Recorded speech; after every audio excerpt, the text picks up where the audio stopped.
Hi everyone! Today is June 6, 2026 and it's a Saturday. Kakagising ko lang and pupunta tayo ng Tanay sa isang overlooking camp there. Tapos stay tayo ng overnight. Nakita ko lang yung place sa Facebook. It's called Ridge and... Kasi papakita ko na lang ito. So ngayon, maliligo muna ako. It's still 8:33. 4 p.m. pa naman yung check-in natin doon. Pero pwede daw maaga. Rides lang tayo, motor tayo papunta doon, and then ligo muna ako, tas empake. Hello ulit. Tapos na ako maligo and mag-pack. So, ito yung pack ko. Nagdala lang ako ng dalawang damit, dalawang sando, dalawang shorts, tapos facial wash, tapos pang skincare, sunblock. And may baon din akong jacket kasi malamig doon, for sure. And I think we're ready to go. It's already 9:54. Natagalan lang kasi may inasikaso pa ako. But ngayon, I'm ready to go na. Tara. Ubani ko. Okay, let's go.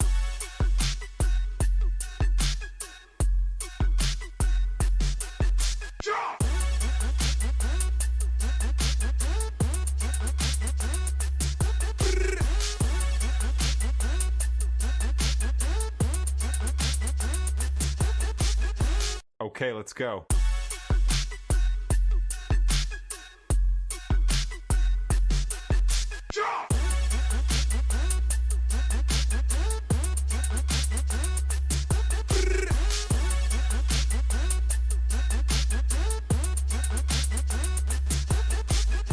Okay, let's go.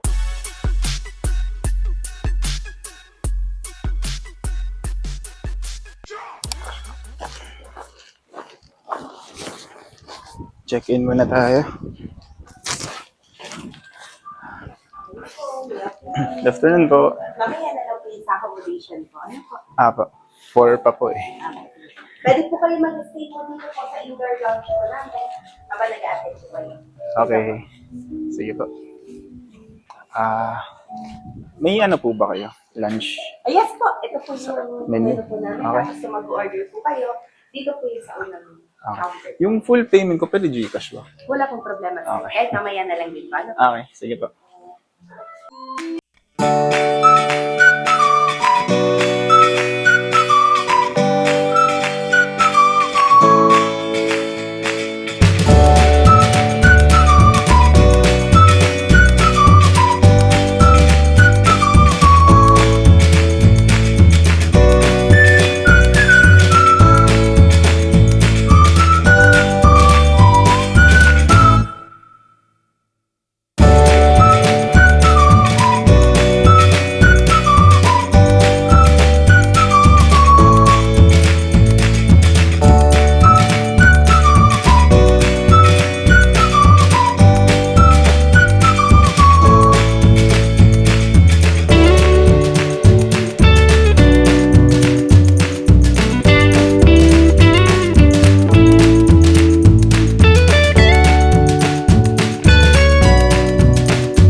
dumating na yung order natin. Nag-order lang ako ng bangus, Shanghai, with egg, isang scrambled, isang sunny side up, tapos rice. And for drinks, nag-order ako ng mango shake, tsaka yung isa, cucumber juice. And sa Kabu, medyo pricey lang siya kasi umabot ng mga 900 pesos plus. Tikman natin mga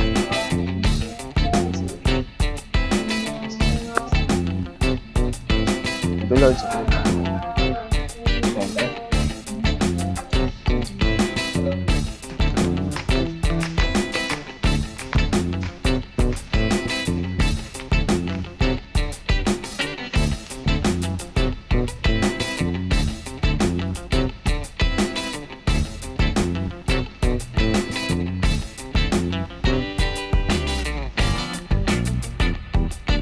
Yung Shanghai nila, rate ng karne at saka pero okay naman, malas na. Pero nakatulong din yung sauce.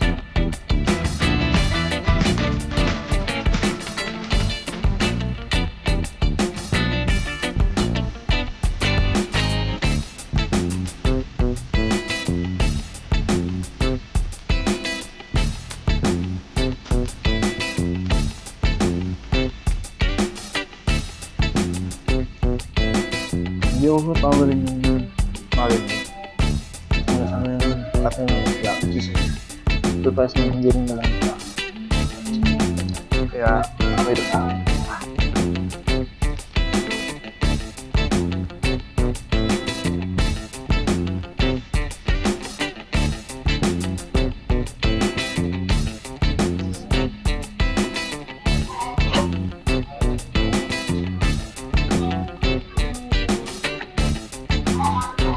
Ayun, nasimot ko yung bangus kasi ganun talaga ako kumain.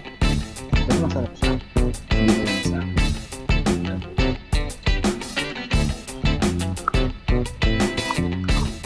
Naantay na lang natin yung drinks.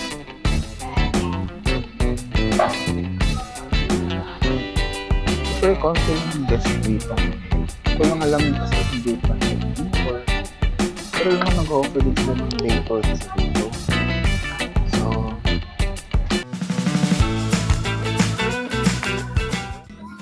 Tama natin yung cucumber juice nila.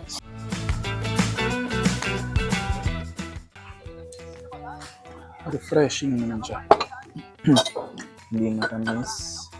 Masarap naman. Kaso nga lang matagal sa main.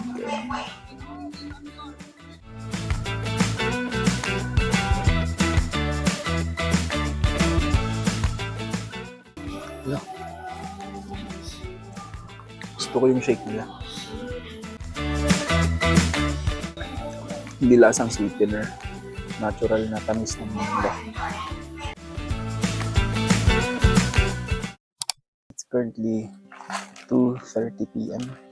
Meron na tayong isang kalahating oras para sa check-in time dun sa napili nating villa. Tapos lahat ng rooms dito na pang 2, walang AC, lahat pan room. Hindi ko okay lang naman kasi hindi na mainit dito. Mahangin pa yan. Presko pa. So, tambay muna tayo dito sa hammock.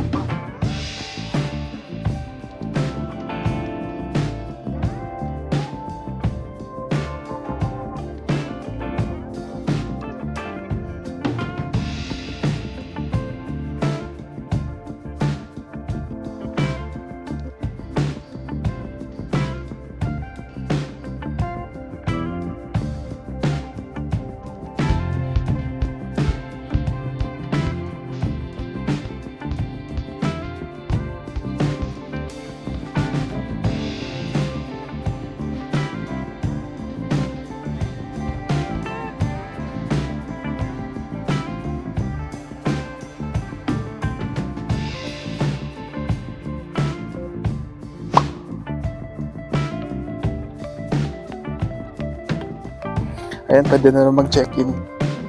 Check-in na tayo.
It's currently 6:20 p.m.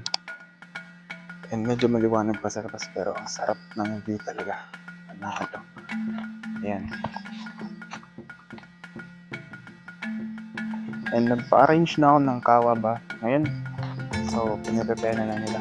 Kawa bath pala, 600 per kawali. And 1 to sawa daw yun hanggat wala mo susunod na lumaki daw yung tubig ng kawa. So, yeah. Yun na lang inaantay natin.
Sulit yung Kawa Bath experience ko. Sobrang na-enjoy ko kasi ang lamig ng hangin, tapos ang init ng tubig. Sobrang nag-compliment ko.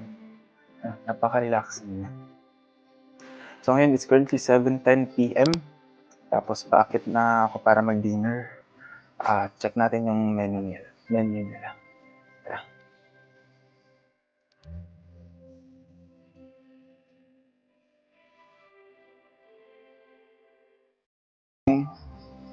Buko shake. Refreshing. Butter chicken. 6 pieces. Tsaka sinigang na ribs. Mainit.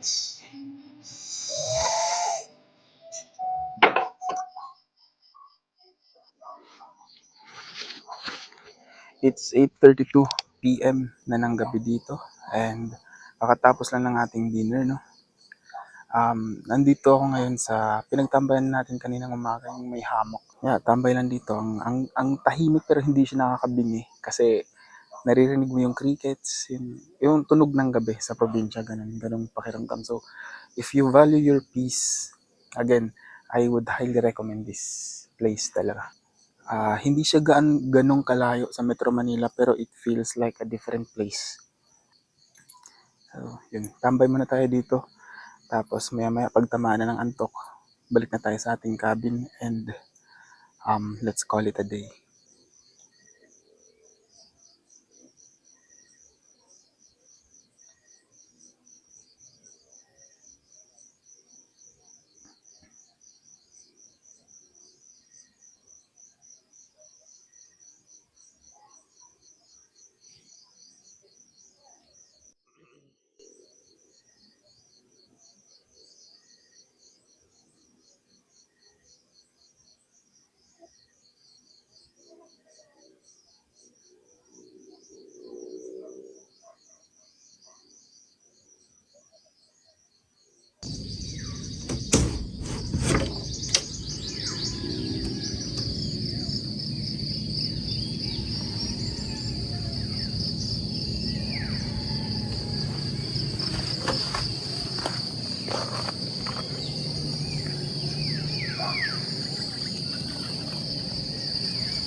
It's currently 8:10 a.m.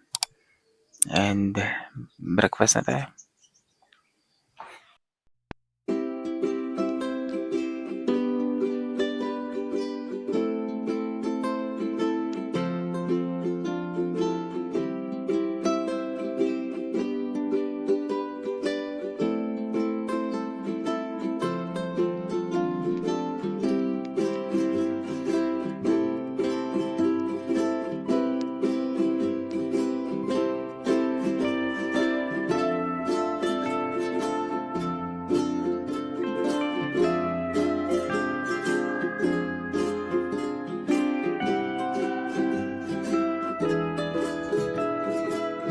Hello ulit.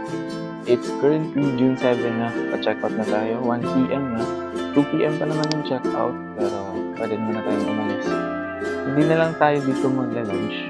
Maghanap na lang tayo ng mga makakainan na longgo. Yung mga ano na, mga parang hot-hot.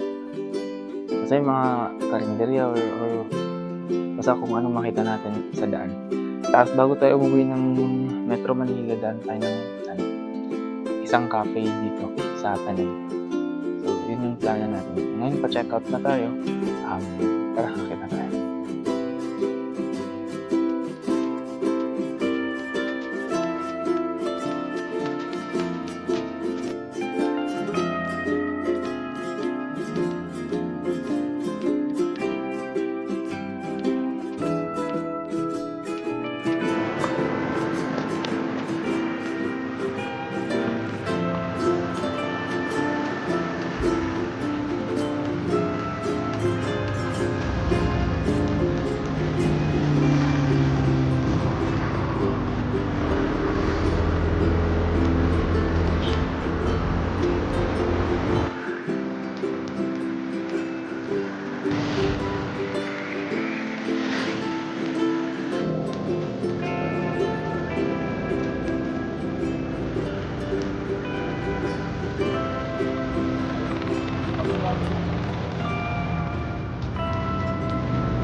Kakarating lang natin dito sa parking lot ng condo.